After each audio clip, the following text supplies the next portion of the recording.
ओम शांति। अव्यक्त मुरली हम रिवाइज कर रहे हैं 1987 की। आज 26वीं अव्यक्त मुरली है जो बाबा ने 23 दिसंबर 1987 को चलाई। आज की अव्यक्त मुरली का विषय है मनन शक्ति और मगन स्थिति। एक है मनन शक्ति और जिससे बनती है हमारी मगन स्थिति। मनन और मगन, इन दो शब्दों को बहुत ध्यान से समझना है।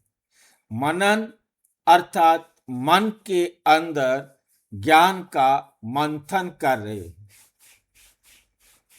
मनन करना या मंथन करना, जब हम जितना ज्ञान का मंथन करते हैं वो हमारी मनन शक्ति बनता है। बहुत ध्यान से समझना है, जितना ज्ञान का हम मंथन करते हैं वो हमारी क्या बनती है? मनन शक्ति। जैसे बाबा की श्रीमत पर जितना हम चलते हैं उसके हम अनुभवी बनते जाते हैं, वो योग बल या योग की शक्ति बनता है। ठीक इसी प्रकार जब हम मनन करते हैं, मंथन करते हैं तो वो हमारी मनन शक्ति बनता है। समझ में आया? अब ज्ञान को जितना हम सोचेंगे बैठकर, अब हम बैठ कर के मनन करते हैं, जो भी जितना टाइम हम निकाल पा रहे हैं उतना हमारी शक्ति बढ़ती जा रही है। वो जो शक्ति बढ़ती जा रही है, वो जो हमारा अनुभव बढ़ता जा रहा है, उसको कहा जाता है मनन शक्ति। भाई जी, मन की शक्ति नहीं मेरे भाई, मन की शक्ति कैसे? तो मन की शक्ति माना मनन करने की शक्ति, खाली मन नहीं, मनन शक्ति। मन तो है जो कुछ है, बुद्धि जो है वो है। मन अपने आप में कुछ नहीं रखता। मन जो है हमारे आत्मा का जो है वो एक सूक्ष्म शक्ति है, परंतु वे किसी प्रकार की उसकी कोई पावर होने का मतलब नहीं है। वो तो एकदम जो शरीर ने कहा वो बुद्धि को देना है, जो बुद्धि को कहा शरीर को देना है, उसका कोई बोझा नहीं है। वो अपने अंदर कोई बोझा नहीं रखता कि मुझे ये कर लेता, वो कर लेता, यहाँ चला जाता, वहाँ चला जाता, ऐसे हो जाता। वो कुछ नहीं सोचता इस मामले में। वो तो एकदम एकदम हल्का रहता है। मन भारी नहीं होता। मन अपने आप में कोई चीज को रोकता नहीं। बुद्धि जो भी केस आया है, जो भी बात आई है, उसका तुरंत फैसला करती है। यदि फैसला करने में दिक्कत आ रही है तो समझ लो कि सामने हमारे संस्कार और मन, ये दोनों वकालत करते हैं और बुद्धि फिर फैसला दे देती है। और जो बुद्धि का फैसला हो गया तो वे फिर मन भी मान लेता है और वो संस्कार में चला भी जाता है। वो बात अलग है कि थोड़ी देर बाद संस्कार बदल जाए, वो बदलना अलग बात है, नेक्स्ट स्टेप है। परंतु मन, बुद्धि और संस्कार, ये तीनों जो है ना फैकल्टीज हैं, तीनों साधन हैं, तीनों आत्मा के कार्य करने वाले पात्र हैं, ठीक है, जिनके द्वारा आत्मा अपना सारा कार्य करता है। हमने तीनों की स्टेज अच्छी तरह समझ ली है कि मन क्या है, बुद्धि क्या है और संस्कार क्या है। परंतु मनन जो है, योग जो है, आत्मा नहीं है। योग जो है, योग बल, बाबा की श्रीमत पर चलने से जो हमें शक्ति प्राप्त हुई, उस शक्ति का नाम योग बल है। इसी प्रकार से मंथन करने से ज्ञान की बातों को अच्छी तरह जितना हमने मंथन किया तो वो हमारे क्या बनती है? मनन शक्ति। मन की शक्ति खाली फिर न्याय लगाने की जरूरत नहीं थी, मनन करने की शक्ति। जितना हमने आज मनन कर लिया है, जितना आज हमने अपनी बुद्धि में फैसला कर लिया है, अब हम अगले दिन कुछ और आगे बढ़ाएंगे, आगे कुछ और बढ़ाएंगे, और हम आगे बढ़ते जाएंगे। जितना मंथन करते जाएंगे उतना हमारे मनन करने की शक्ति बढ़ती जाएगी, उतना हमारी मनन करने की शक्ति बढ़ती जाएगी। और जितना हम मनन शक्ति बढ़ेगी उसका परिणाम हमारे जीवन में होगा, हमारी स्थिति मगन हो जाएगी, उतना हमारी जो है ना रुचि और बढ़ती जाएगी, हमारी मगन अवस्था और बढ़ती जाएगी और बढ़ती जाएगी। मगन होना, बड़ा मस्त हो जाना, अब हमारी बुद्धि इधर उधर नहीं जाएगी, हमारी बुद्धि एक जगह स्थिर रहेगी। जितना हम मगन होते जाते हैं, जितना हम मस्त होते जाते हैं, जितना हम निश्चिंत होते जाते हैं, ये मगन स्थिति का रूप है। क्योंकि ये मगन स्थिति हमारी बनती है जितना हम मनन करते हैं, क्योंकि ज्ञान किसको कितना समझ में आता जा रहा है उसका निश्चय उतना बढ़ता जाएगा, उसका निश्चय उतना ही बढ़ता जाएगा। मनन शक्ति और मगन स्थिति।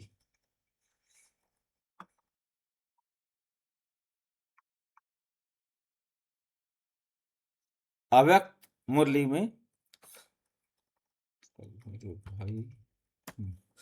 आज डबल ताजधारी, डबल राज्य अधिकारी बनाने वाले बाप विशेष अपने डबल विदेशी, विशेष अपने डबल विदेशी बच्चों से मिलन मनाने आए हैं। बाप दे दादा देख रहे हैं कि चारों ओर के डबल विदेशी स्नेही सहयोगी सदा सेवा के उमंग उत्साह से स्नेह और सेवा दोनों में आगे बढ़ते जा रहे हैं। हर एक के मन में ये उत्साह है कि हमें बाप दादा की प्रत्यक्षता का झंडा लहराना है। हर दिन उत्साह के कारण संगम युग का उत्सव के प्रमाण अनुभव कर उड़ते जा रहे हैं, क्योंकि जहां हर समय उत्साह है, चाहे बाप दादा से याद द्वारा मिलन मनाने का, चाहे सेवा द्वारा प्रत्यक्ष फल प्राप्त होने के अनुभव के उत्साह में, दोनों उत्साह हर घड़ी हर दिन उत्सव का अनुभव कराते हैं। दुनिया के लोग विशेष उत्सव के दिन उत्साह का अनुभव करते हैं, लेकिन ब्राह्मण आत्माओं के लिए संगम युग ही उत्साह का युग है। हर दिन नया उत्साह, उमंग, उल्लास, उत्साह स्वतः ही अनुभव होता रहता है। इसलिए संगम युग के हर दिन खुशी की खुराक खाते, बाप द्वारा अनेक प्राप्तियों के गुण गाते, डबल लाइट बन सदा उत्साह में नाचते रहते हैं। उत्सव में क्या करते?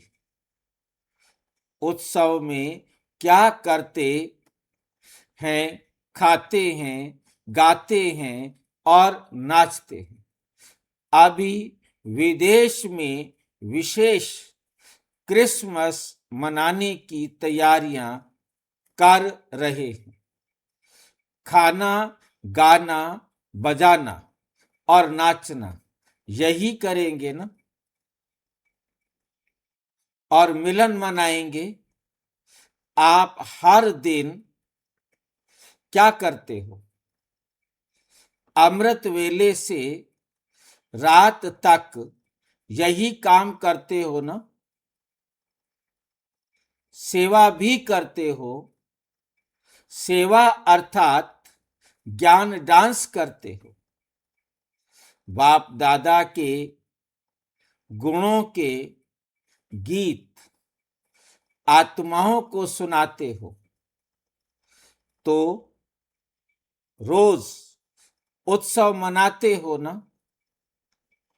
उत्सव मनाते हो ना, कोई दिन ऐसा नहीं जो सच्चे ब्राह्मण ये कार्य ना करते। जो सच्चे ब्राह्मण, झूठे ब्राह्मण की बात नहीं करेंगे, सच्चे ब्राह्मण ये कार्य ना करते। कौन सा कार्य करते हैं रोजाना बच्चे? गुणों का दान भाई जी। अमृत वेले से रात तक क्या करते हो?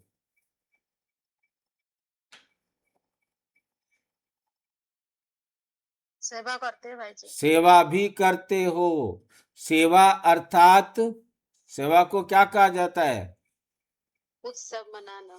सेवा को कहा जाता है ज्ञान डांस।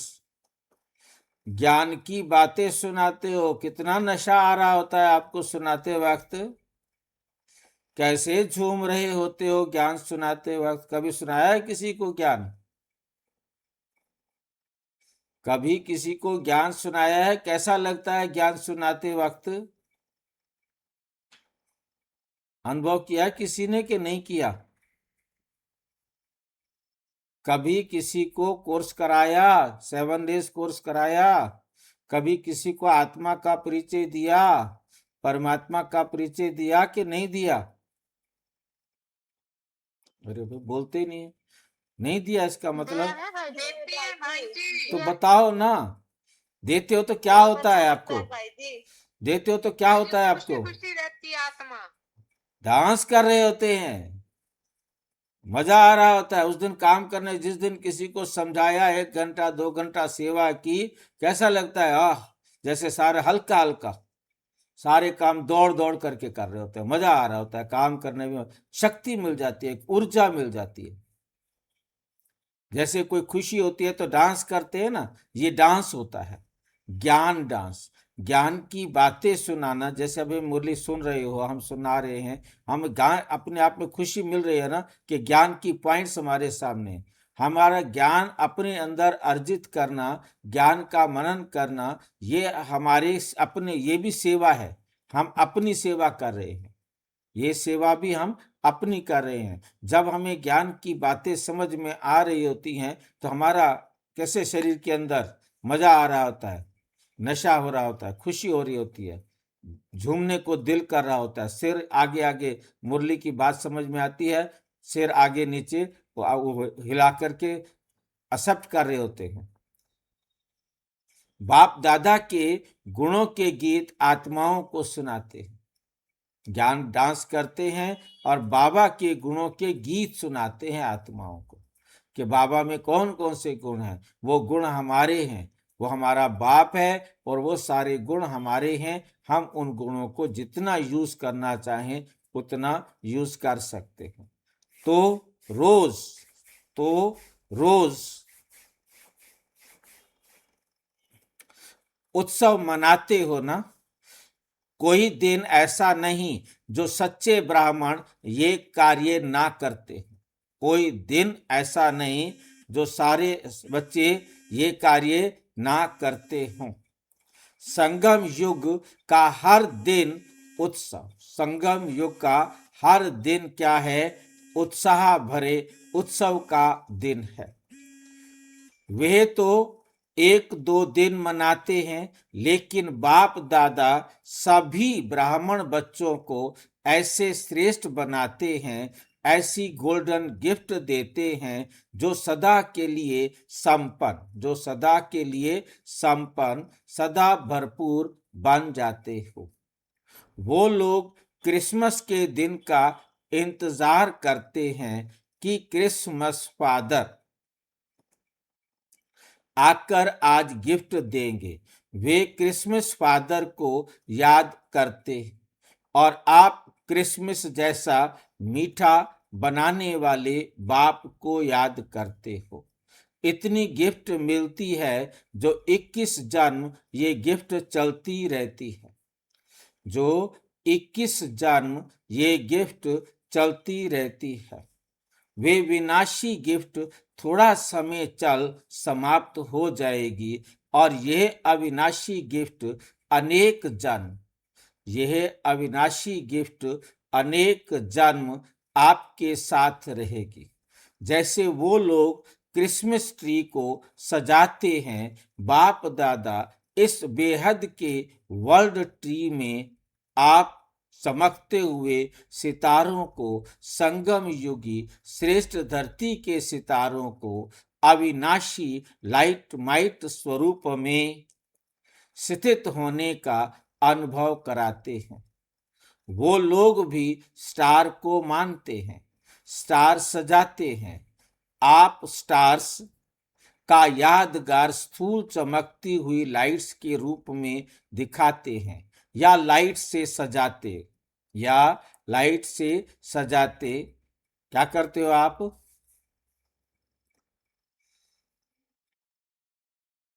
वो लोग स्टार को मानते हैं, स्टार सजाते हैं। आप स्टार्स का यादगार स्थूल चमकती हुई लाइट के रूप में दिखाते हैं या लाइट से अपने भी, जैसे आजकल लाइटें लगाते हैं ना, उस टाइम भी लड़ियां आने शुरू हो गई थी। दिए जलाने के साथ साथ छोटे छोटे बल्ब वाले बड़े बड़े बल्ब होते थे। जब बाबा के टाइम में तो चारों तरफ बल्बों की लड़ियां बनाई जाती थी। 0 वाट के बल्ब ले लेते थे और उनकी लड़ियां बनाते थे।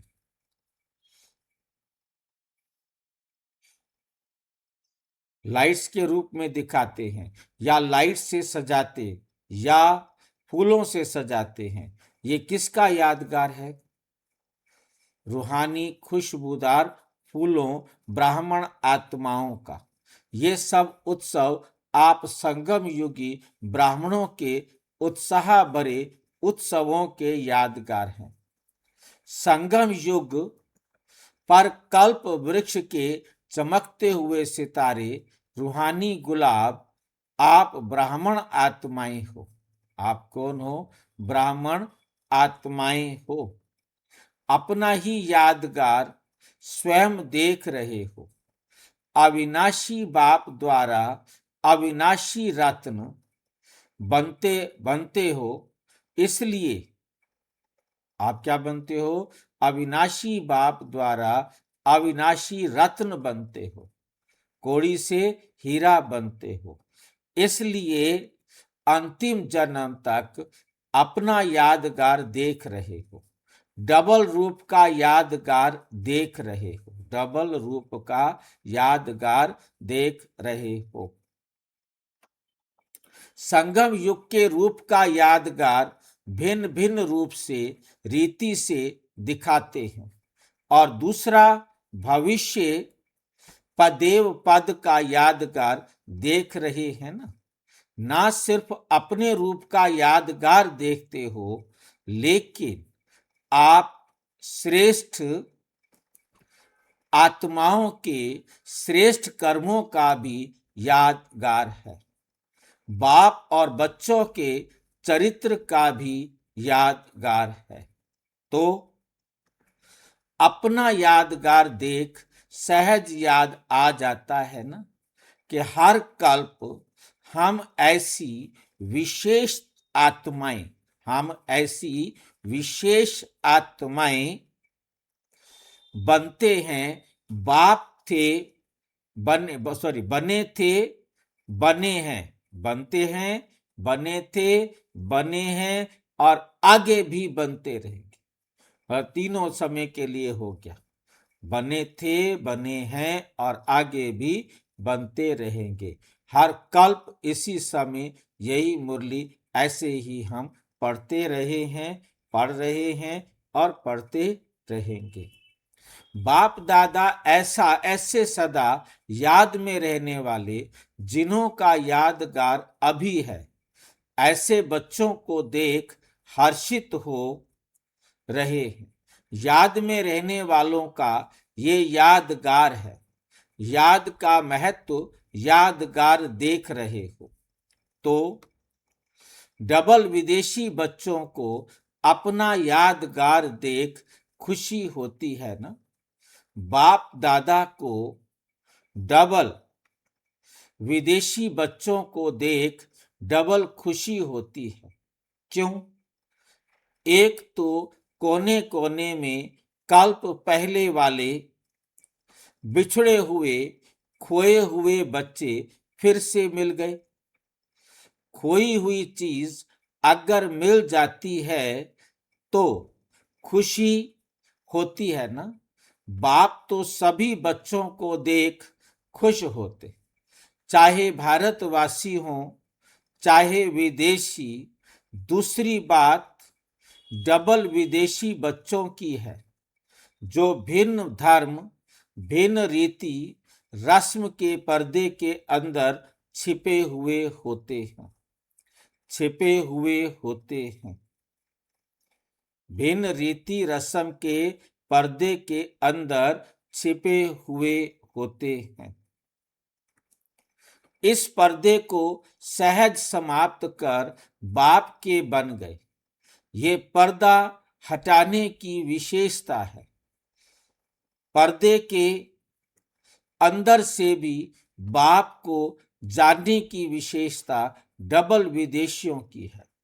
तो डबल खुशी हो गई, तो डबल खुशी हो गई ना। डबल विदेशी बच्चों का निश्चय और नशा अपना अलौकिक है।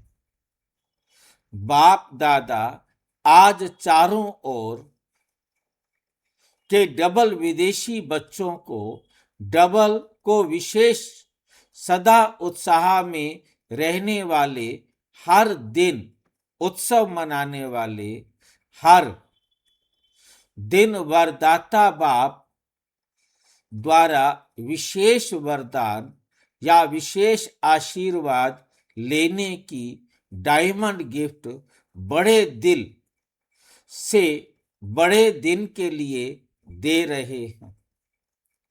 सदा उत्सव भरी जीवन भाव। बाबा क्या वरदान दे रहे हैं?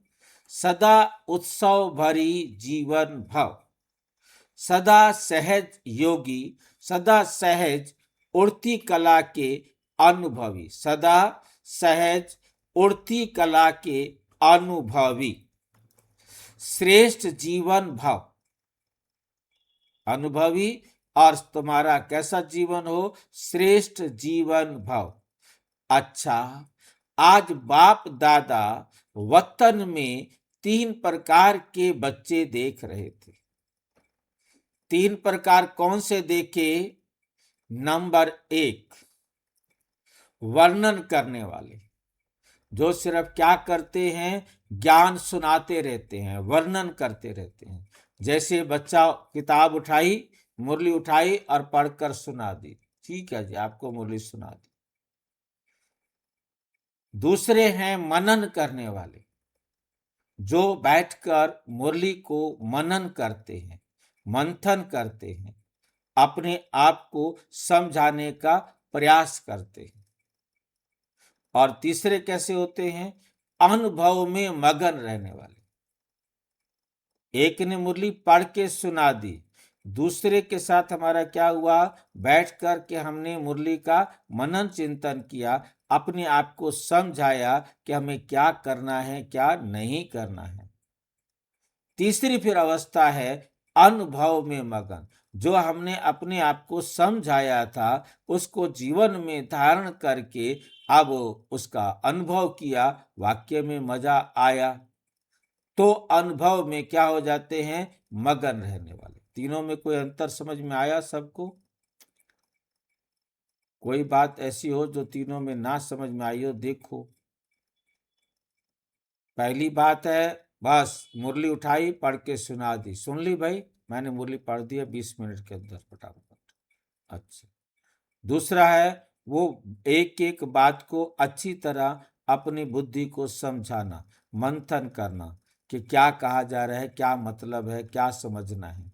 क्योंकि बुद्धि जब समझेगी तभी तो उसको जीवन में अप्लाई करेगी। और फिर तीसरी चीज है अप्लाई करना, अपने जीवन में उसको प्रयोग करना, उसको अनुभव करना और उसमें मगन रहने वाले। ये 3 प्रकार के बच्चे देश विदेश के सभी बच्चों में देखे। वर्णन करने वाले ब्राह्मण अनेक देखे, मनन करने वाले बीज की संख्या में देखे, अनुभव में मगन रहने वाले उससे भी कम संख्या में देखें। समझ गए बात को? वर्णन करने वाले तो सारे हैं बाबा के बच्चे, ज्ञान की बातें तो सारे सुना लेते हैं, परंतु उसका मनन करना, मंथन करना, अपनी बुद्धि के अंदर समझाना अपने आप को, जब जितना कोई उसको समझाएगा तब समझ में आएगा और जीवन का हिस्सा बनेगा। और जो ऐसा करने वाले हैं वो तो मतलब जो वर्णन करने वाले हैं बहुत ज्यादा हैं, उससे कम है जो क्या करते हैं, मंथन करते हैं, और उससे भी कम है जो अनुभव में मगन रहने वाले हैं, अपने जीवन में धारण करके क्या करते हैं, मगन रहते हैं। वर्णन करना अति सहज है, क्योंकि 63 जन्मों के संस्कार हैं, 63 जन्मों से हमारी आदत बनी हुई है, एक सुनना, जो दूसरों को सुनना, दूसरा जो सुना वो दूसरों को सुना देना। क्या करते हैं, कहानियां याद रहती हैं, ये जितने सत्संग होते हैं उसमें कहानियां ही सुनाई जाती हैं, कहानियां सुन के आए वो दूसरों को कहानियां सुना दी, जो बातें सुन के आए वो दूसरों को सुना दी, उसने उसके साथ ऐसे किया था, ऐसे किया था, उसका ये हो गया, उसका ये हो गया। इस प्रकार से जो जो भी कहानियां, जो भी दृष्टांत सुन करके आते हैं सत्संग में, वही दूसरों को हम सुनाते रहे। हमें ये तो ना पता था कि हमने धारण करना, ये तो उनके लिए था। राम ने ऐसे किया, कृष्ण ने ऐसे किया, फलाने ने ऐसे किया, फलाने ने ऐसे किया। ठीक है, तो भक्ति मार्ग में तो होता ही क्या है, सुनना और सुनाना, ये करते आए हो। भक्ति मार्ग है ही सुनना या कीर्तन द्वारा, प्रार्थना द्वारा वर्णन करना। साथ साथ देह अभिमान में आने के कारण व्यर्थ बोलना, देह अभिमान में आने के कारण व्यर्थ बोलना, ये पक्के संस्कार रहे हैं। जहां व्यर्थ बोल होता है वहां विस्तार स्वतः ही होता है। स्वचिंतन अंतर्मुख बनाता है। स्वचिंतन क्या करता है, अंतर्मुखी बनाता है। परचिंतन वर्णन करने का विस्तार में लाता है। तो वर्णन करने के संस्कार अनेक जन्मों के होने के कारण ब्राह्मण जीवन में भी अज्ञान से बदल ज्ञान में तो आ जाते हैं। ज्ञान को वर्णन करने में जल्दी होशियार हो जाते। वर्णन करने वाले वर्णन करने के समय तक खुशी व शक्ति अनुभव करते हैं, लेकिन सदा काल के लिए नहीं। मुख से ज्ञानदाता का वर्णन करने के मुख से ज्ञानदाता का वर्णन करने के कारण शक्ति और खुशी, ये ज्ञान का प्रत्यक्ष फल प्राप्त हो जाता है। लेकिन शक्तिशाली स्वरूप सदा खुशी स्वरूप नहीं बन सकते। फिर भी ज्ञान रत्न हैं और डायरेक्ट भगवानोवाच हैं, इसलिए यथाशक्ति प्राप्ति स्वरूप बन जाते हैं। यथाशक्ति प्राप्ति स्वरूप बन जाते हैं। मनन करने वाले सदा जो भी सुनते हैं उनको मनन कर स्वयं भी हर ज्ञान की पॉइंट का हर ज्ञान की पॉइंट का स्वरूप बनते हैं। मनन शक्ति वाले गुण स्वरूप, शक्ति स्वरूप, ज्ञान स्वरूप और याद स्वरूप। मनन शक्ति वाले गुण स्वरूप, शक्ति स्वरूप, ज्ञान स्वरूप और याद स्वरूप। लाइन समझ में आ रही है? जो मनन शक्ति वाले हैं, जो रोजाना ज्ञान का मंथन करते हैं, धीरे धीरे वो गुण स्वरूप बन जाते हैं, क्योंकि वो गुण उनके जीवन में आने लगते हैं। फिर शक्ति स्वरूप, फिर ज्ञान स्वरूप और याद स्वरूप, ये उनके स्वरूप बनते जाते हैं, स्वतः ही बन जाते हैं। क्योंकि मनन करना अर्थात बुद्धि द्वारा ज्ञान के भोजन को हजम करना। समझ में आई है बात? ज्ञान के भोजन को हजम करना। जैसे इसको अच्छी तरह से हम एग्जाम्पल से समझने की कोशिश करेंगे। बाबा कहते भोजन पराया था, हमारे शरीर से अलग था। अब उस भोजन को खाया। अब एक जना, आपने देखे होंगे, मैंने तो बहुत देखे हैं, मैं अभी खाना खा रहा होता हूँ, वो खाना आधा भी नहीं खाया होता, वो खाना खा के एक तरफ हो जाते हैं। मीन्स पता नहीं वो कैसे करते हैं। मतलब हमें हर जो रोटी का टुकड़ा मुंह में डाला है, कम से कम 32 बार तो उसको चबाएं।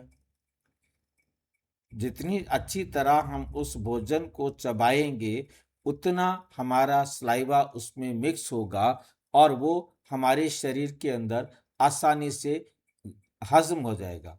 चक्की हमारे मुंह में ये दांत है, इसके बाद तो अंदर तो मांस है, वो तो उनको दबा ही नहीं सकता। वो तो फिर जैसे जाएंगे उसमें से उनको कुछ जितना सलाइवा मिक्स हुआ होगा, वो कुछ रूप बदला होगा, उसको हमारे बैक्टीरिया खींचेंगे, उसको परिवर्तित करेंगे, खाएंगे।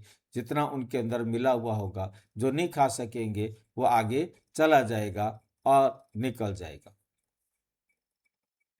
तो हमारा हमने खाया तो ढेर सारा, पर तो हमारे शरीर को लगा थोड़ा सा। हमें पेट नहीं भरना है, हमने शरीर को देना है, शरीर उसको ले सके।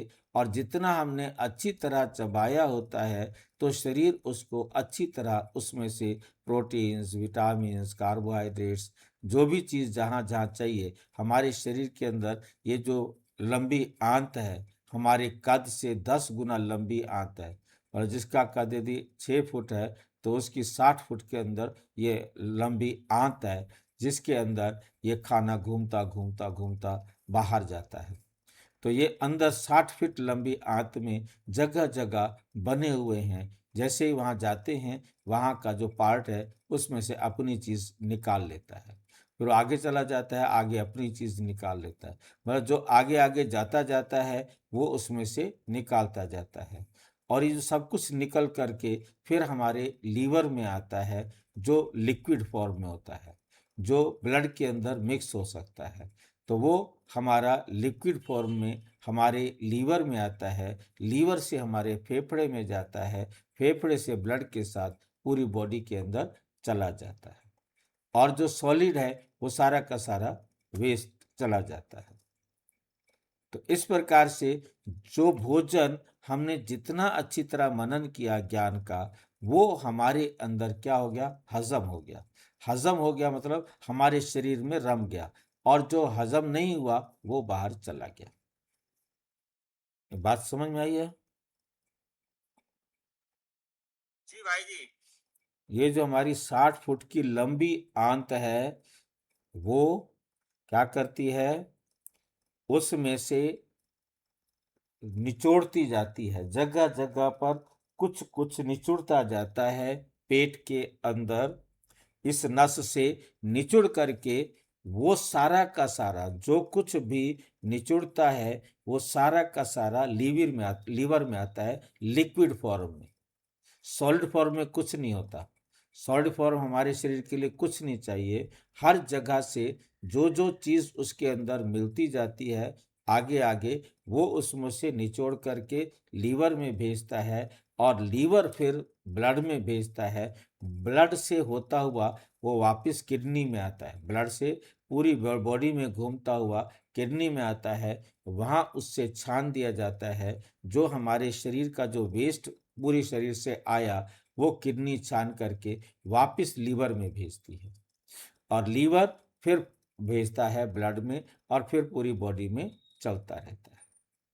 तो हमारा ये लीवर और हार्ट, फेफड़े, ये यहीं पर काम करते हैं। तो आपको समझ में आ गया होगा हमारे शरीर का फंक्शन कैसे चलता है। अब यहाँ भी जो ज्ञान को जितना हजम करेगा, तो वो उतना जीवन का हिस्सा बन जाएगा। उसके जीवन का हिस्सा बनेगा तो शक्ति आएगी ना। हजम करना, जैसे स्थूल भोजन अगर हजम नहीं होता तो शक्ति नहीं बनती। वो जैसे खाया ऐसे ही निकल गया। हमारी मिसेज जो है ना, दवाई की गोली खाती है ना, तो जाती है लैट्रिन करने, गोली निकल जाती है, मतलब इतना जल्दी। और वो चबाती नहीं है खाना बिल्कुल भी, कितना भी कह लो। वो बस उठाती है, एक रोटी के दो चार टुकड़े बनाए, दांत आधे अधूरे हैं, परंतु बस अंदर। बहुत अच्छी बात। आदत बनी हुई है। तो कहने का मतलब कि बहुत अच्छी तरह से समझना है कि जितना चबाओगे उतना वो आपके शरीर का भोजन बनता जाएगा। तो शक्ति नहीं बनती है, सिर्फ मुख के स्वाद तक रह जाता है। ऐसे वर्णन करने वालों को भी सिर्फ ज्ञान मुख का ज्ञान मुख का वर्णन तक रह जाता है, लेकिन वे बुद्धि द्वारा, मनन शक्ति द्वारा धारण कर शक्तिशाली बन जाते हैं। जो मनन करते हैं, बुद्धि द्वारा धारण करते हैं, और वो शक्तिशाली बन जाते हैं। क्योंकि शक्तिशाली कैसे बन जाते हैं? क्योंकि वो उनके जीवन में धारण हो गया। यदि धारणा नहीं होगी तो वो शक्तिशाली नहीं बन पाएंगे।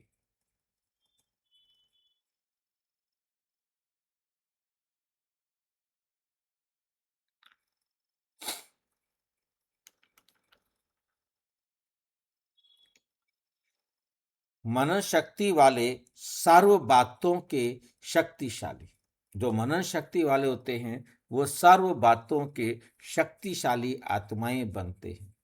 मनन करने वाले सदा स्वचिंतन में बिजी रहने कारण माया के अनेक विघ्नों से सहज मुक्त हो जाते हैं। क्योंकि बुद्धि बिजी है तो माया भी बिजी देख किनारा कर लेती है। अब आप बिजी हो, कोई आपसे मिलने आएगा तो क्या करेगा?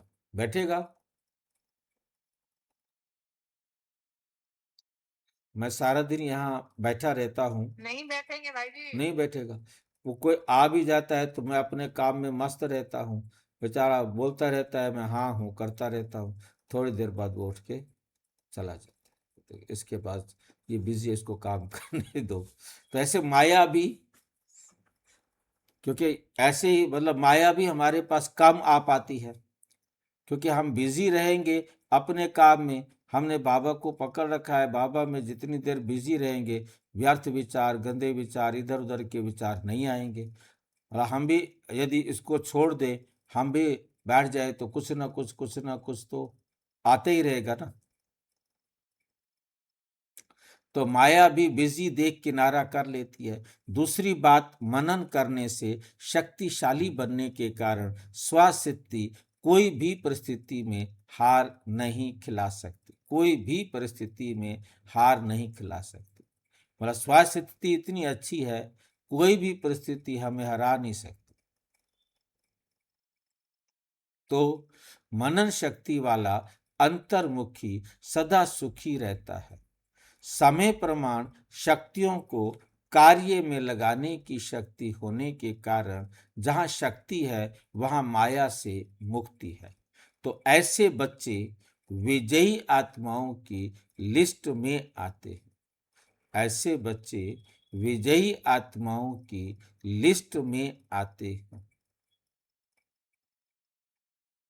तीसरे बच्चे सदा सर्व अनुभवों में मगन रहने वाले, मनन करने वाले, मगन रहने वाले, मनन करने वाले, मनन करने वाले, ये सेकंड स्टेज है।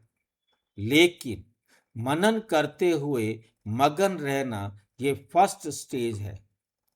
मनन करते हुए मगन रहना ये फर्स्ट स्टेज है, अच्छी स्टेज है। मगन रहने वाले स्वतः ही निर्विघ्न हो रहते हैं, लेकिन उससे भी ऊंची विघ्न विनाशक स्थिति रहती है। मगन रहने वालों से भी ऊंची कौन सी स्थिति है?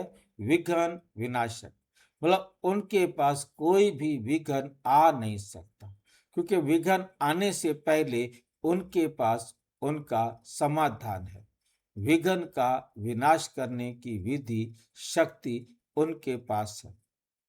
अर्थात स्वयं निर्विघ्न बन जाते, उनके पास कोई विघ्न आ नहीं सकता।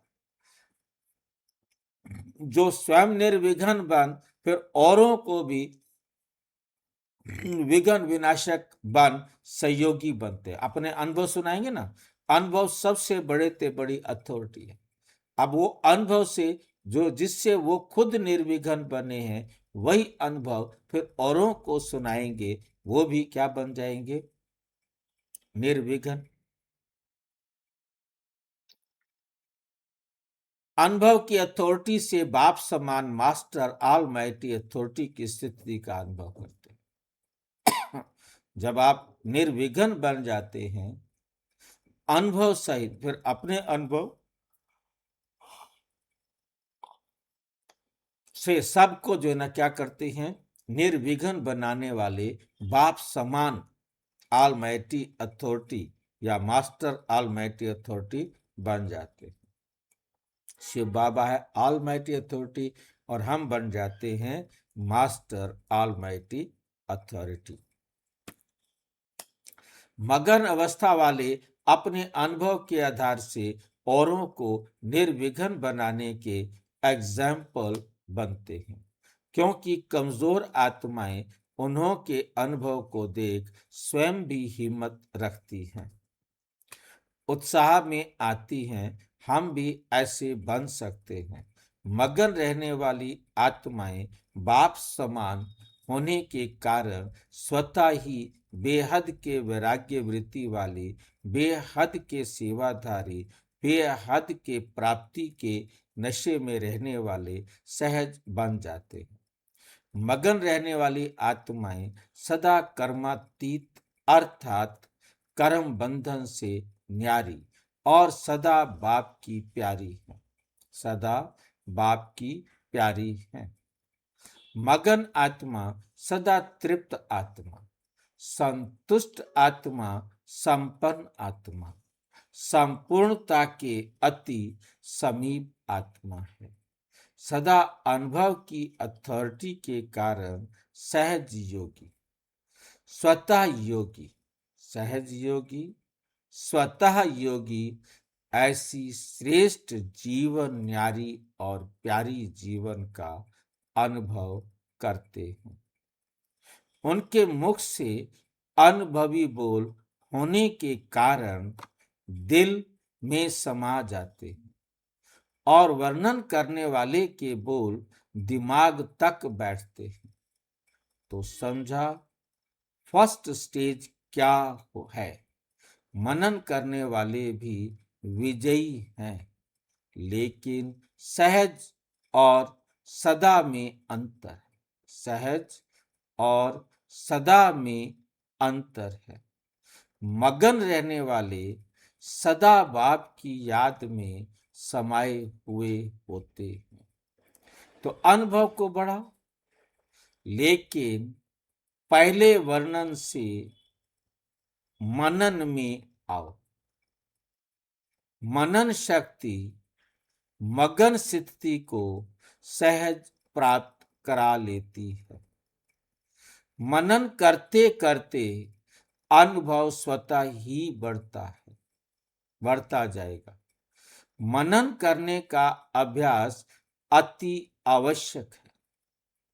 मनन करने का अभ्यास अति आवश्यक है। इसलिए मनन शक्ति को बढ़ाओ। सुनना और सुनाना तो अति सहज है।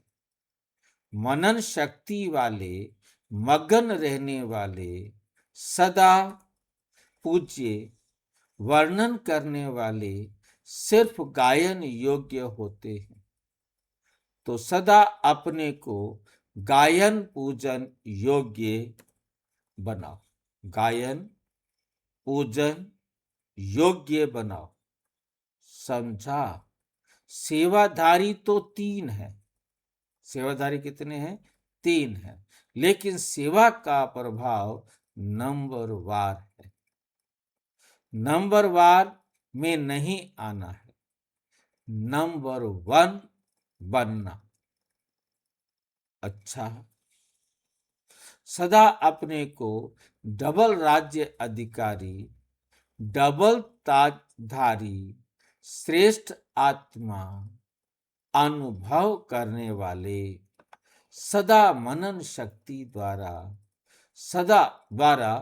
मगन स्थिति का अनुभव करने वाले, सदा बाप समान अनुभवी मास्टर ऑलमाइटी अथॉरिटी स्थिति के अनुभवी मूर्त बनने वाले, सदा अपने शक्तिशाली पूज्य स्वरूप, पूज्य स्थिति को प्राप्त करने वाले, ऐसे नंबर 1 सदा विजयी बच्चों को बाप दादा का याद, प्यार और नमस्ते।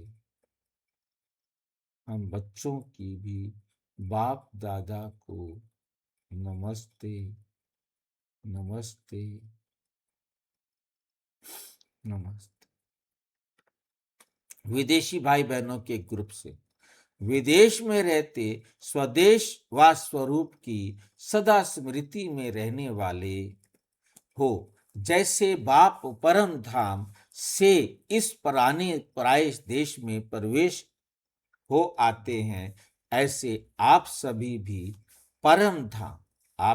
भी परम धाम निवासी श्रेष्ठ आत्माएं, सहज योगी आत्माएं ऐसे अनुभव करती हो कि हम भी परम धाम, हम भी कहाँ से आए हैं, हम भी परम धाम निवासी आत्माएं इस साकार शरीर में प्रवेश कर विश्व के कार्य अर्थ निमित्त है। आप भी अवतरित हुई ब्राह्मण आत्माएं हो, शूद्र जीवन समाप्त हुई, अब शुद्ध ब्राह्मण आत्माएं हो। अब क्या हो, शुद्ध ब्राह्मण आत्माएं हो। ब्राह्मण कभी अपवित्र नहीं होते, ब्राह्मण कभी अपवित्र नहीं होते। ब्राह्मण अर्थात पवित्र। तो ब्राह्मण हो या मिक्स हो, दोनों नाव में पांव रखने वाले नहीं। एक ही नाव में दोनों पांव रखने वाले। तो ब्राह्मण आत्माएं अवतरित आत्माएं हैं। वैसे भी जो भी आत्माएं अवतार बनकर आई हैं, अवतार रूप से प्रसिद्ध है, वे किस लिए आती हैं? श्रेष्ठ परिवर्तन करने के लिए। तो आप अवतारों का काम क्या है? विश्व परिवर्तन करना, रात को दिन बनाना, नर्क को स्वर्ग बनाना, नर्क को स्वर्ग बनाना। इतना बड़ा कार्य करने के लिए अवतरित हुए हो, अर्थात ब्राह्मण बने हो। ये काम याद रहता है ना? यह काम याद रहता है ना? लौकिक सर्विस भी किस लिए करते हैं? इनकम भी कहाँ लगाने के लिए? वे पैसे कमाए वो कहाँ खर्च करने?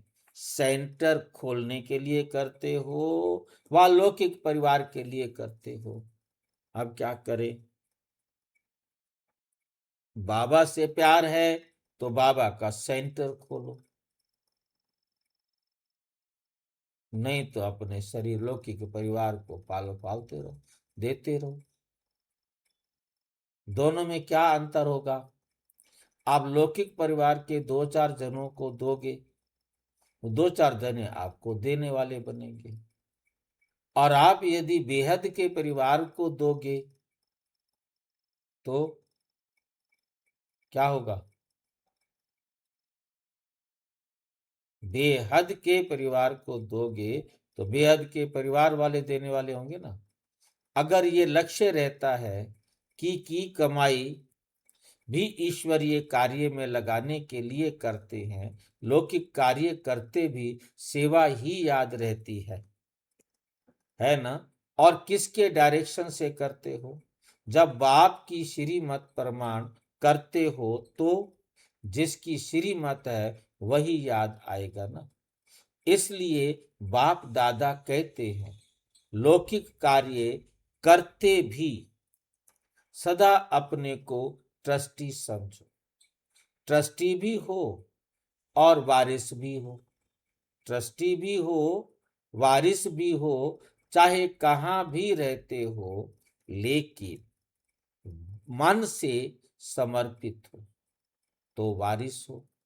वारिस का अर्थ ये नहीं कि मधुबन में आकर रहो, लेकिन सेवा क्षेत्र पर रहते भी अगर मन से मेरापन नहीं है अर्थात समर्पित हैं तो वारिस हैं, तो वारिस हैं। तो सरेंडर हो या अभी कर्म बंधन के अंदर हो, जब मन से समर्पित हो गए तो समर्पित आत्मा का को बंधन नहीं लगेगा, क्योंकि सरेंडर हो गए। माना सभी बंधनों के भी सरेंडर कर दिया, सभी बंधनों को भी क्या कर दिया? सरेंडर कर दिया। अगर मन को कोई भी बंधन खींचता है तो समझो बंधन है, बाकी आता है और चला जाता है। तो बंधन नहीं है तो हम अवतार हैं, ऊपर से आए हैं, ये सदा स्मृति में रखो। अवतार आत्माएं कभी शरीर के हिसाब किताब के बंधन में नहीं आएंगी, विदेही बन करके कार्य करेंगी। शरीर का आधार लेते हैं लेकिन शरीर के बंधन में नहीं बंधते। तो ऐसे बने हो तो सदा अपने को शरीर के बंधन से न्यारा बनने के लिए अवतार समझो। इस विधि से चलते रहो तो क्या होगा? सदा बंधन मुक्त न्यारे और सदा बाप के प्यारे बन जाएंगे, सदा बाप के प्यारे बन जाएंगे। सदा अपने को हर कदम में उड़ती कला वाली श्रेष्ठ आत्माएं अनुभव करते हो, क्योंकि उड़ती कला में जाने का समय अब थोड़ा सा है और गिरती कला का बहुत समय है। सारा कल्प गिरते ही आए हो, उड़ती कला का समय सिर्फ अब है। तो थोड़े से समय में सदा के लिए उड़ती कला द्वारा स्वयं का और सर्व का कल्याण करना है। थोड़े समय में बहुत बड़ा काम करना है, तो इतनी रफ्तार से उड़ते रहेंगे तब ये सारा कार्य संपन्न कर सकेंगे। सिर्फ स्वयं का कल्याण नहीं करना है, लेकिन प्रकृति सहित सर्व आत्माओं का कल्याण करना है। कितनी आत्माएं हैं? बहुत है ना।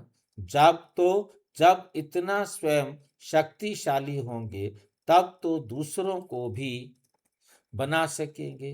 अगर स्वयं ही गिरते चढ़ते रहेंगे तो दूसरों का कल्याण क्या करेंगे?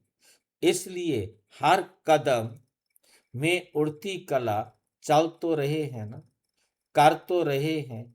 ऐसे नहीं, जिस रफ्तार से चलना चाहिए उस रफ्तार से चल रहे हैं, कर तो रहे हैं, लेकिन जिस विधि से करना चाहिए उस विधि से कर रहे हैं। कर तो सभी रहे हैं। किसी से पूछो सेवा करते हो तो सब कहेंगे हाँ कर रहे हैं, लेकिन विधि व गति कौन सी है ये जानना और देखना कि कैसी किस विधि से सेवा करते हैं और उसकी गति क्या है। ये जानना और देखना है। समय तेज जा रहा है या स्वयं तीव्र गति से जा रहे हैं? वह जितनी तेज स्पीड से समय जा रहा है, क्या आप उतनी तेज गति से चल रहे हो? सेवा की भी तीव्र विधि है या यथाशक्ति कर रहे हो। इसलिए सदा उड़ते चलो, सदा उड़ते चलो। उड़ने वाले औरों को उड़ा सकते हैं, उड़ने वाले औरों को उड़ा सकते हैं। आबू तथा आबू के 3 गांवों में मेडिकल विंग की ओर से स्वस्थ चेतना जागृति शिविर का आयोजन किया गया, जिसमें 12 डॉक्टर भाई बहनों ने अनेक रोगियों का परीक्षण किया तथा दवाइयां दी। उस डॉक्टर्स ग्रुप के साथ बाप दादा की मुलाकात, सेवा का फल, अनेक आत्माओं की आशीर्वाद मिलती रहती है। सेवा द्वारा जो दूसरे खुश होते हैं तो उनको भी उन्हों की खुशी आशीर्वाद बन जाती है। ये सेवा आशीर्वाद प्राप्त करने की सेवा है। तो कितनी आशीर्वादें जमा की? डबल सेवा की, तन भी खुश किया और मन को भी खुश की, मन को खुशी की विधि भी बताई। तन मन खुश तो सदा के लिए जीवन खुश हो जाता है।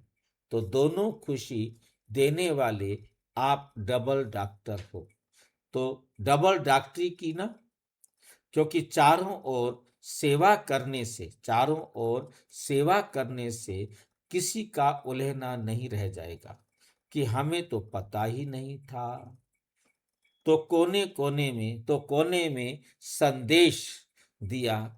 पहले चैरिटी बिगिंस एट होम किया, हेड क्वार्टर से शुरू किया ना, क्योंकि आबू तथा आबू